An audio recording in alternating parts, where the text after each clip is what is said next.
بسم اللہ الرحمن الرحیم۔ السلام علیکم رحمۃ اللہ وبرکاتہ۔ اللہ خود اس انسان پر سلام بھیجتا ہے جو شب جمعہ اور جمعہ کے دن یہ تسبیح پڑھتا ہے۔ اگلے جمعہ تک اللہ اس پر سلام بھیجتا رہتا ہے۔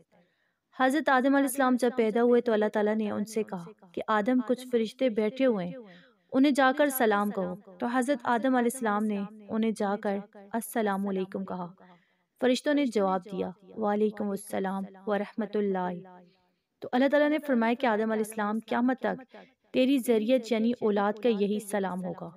سلام سے مراد دراصل سلامتی، امن اور عافیت ہے۔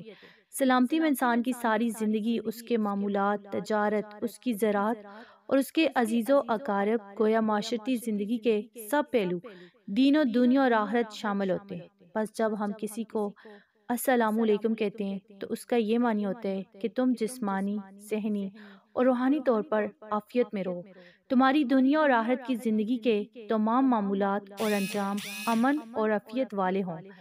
رسول اللہ صلی اللہ علیہ وآلہ وسلم کی یہ حدیث اس مفہوم کو یوں واضح کرتی ہے: صحیح معنوں میں مسلمان وہ ہے جس کی زبان اور ہاتھ سے دوسرے مسلمان امن اور عافیت میں رہے۔ تو ناظرین، یہ کلمات اتنے جامع ہیں کہ اس میں انسان کی ساری زندگی کا احاطہ ہو جاتا ہے۔ زندگی انسان کی 2 دن یا 4 دن یا 100 سال کی ہو، ایک مسلمان بھائی اپنے مسلمان بھائی کے لیے جب یہ دعا کرتے ہیں کہ اللہ تعالیٰ کرے کہ تمہاری زندگی کے یہ دن سلامتی سے بسر ہوں، مصیبتوں اور پریشانیوں سے نجات ہو، رنج و علم تمہارے نزدیک نہ بھٹکنے پائے، جیسے قرآن کہتا ہے کہ انسان کی آزمائش بھوک اور افلاس سے ہوتی ہے، تو کتنا خوش قسمت ہے وہ بندہ، وہ بندی جسے اللہ خود سلام کرتے، جسے اللہ سلام کرتے تو اس کا تو دن رات بغیر عبادت کیے، بغیر ذکر کیے، عبادت میں ذکر میں شمار ہوتے۔ اس بندے پر اللہ کی اتنی رحمتیں، برکتیں نازل ہوتی ہیں جو قیامت کے دن تک اس پر سایہ فگن رہیں گی۔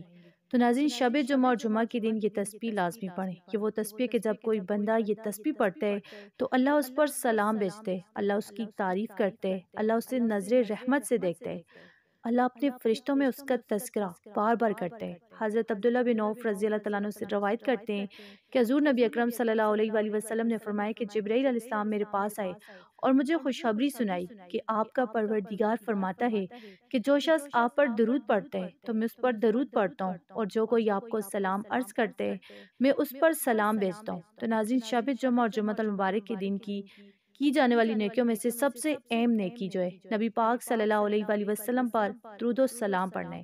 آپ صلی اللہ علیہ وآلہ وسلم نے فرمایا کہ جو مجھ پر شب جمعہ اور روز جمعہ 100 مرتبہ درود پاک پڑھے تو اللہ تعالیٰ اس کی 100 حاجتیں پوری فرمائے گا، 70 آخرت کی اور 30 دنیا کی۔ جو شخص جمعہ کے دن مجھ پر 80 مرتبہ درود پاک پڑھے گا اس کے 80 سال کے گناہ بخش دیے جائیں گے۔ نیز ایک روایت میں سرکار مدینہ صلی اللہ تعالیٰ علیہ وآلہ وسلم نے جمعہ کے روز 200 بار درود پاک پڑھنے والے کے لیے 200 سال کے گناہوں کی بخشش کی بشارت دی ہے۔ جو مجھ پر جمعہ کے روز درود پاک پڑھے گا میں قیامت کے دن اس کی شفاعت کروں گا۔ تو ناظرین، شب جمعہ اور جمعہ کے دن درود پاک لازمی پڑھیں، جو بھی آپ کو آتا ہو آپ پڑھنا چاہیں وہ پڑھیں۔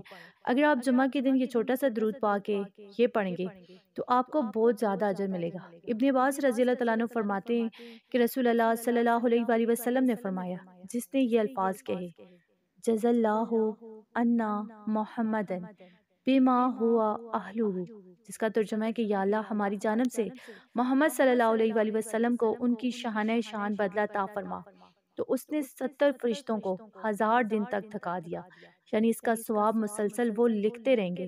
تو اگر آپ شب جمعہ اور جمعہ کے دن یہ درود پاک پڑھتے ہیں تو آپ کا دن رات اللہ کی رحمتوں برکتوں میں گزرے گا، ہر آنے والی آفتوں سے پریشانیوں سے محفوظ گزرے گا۔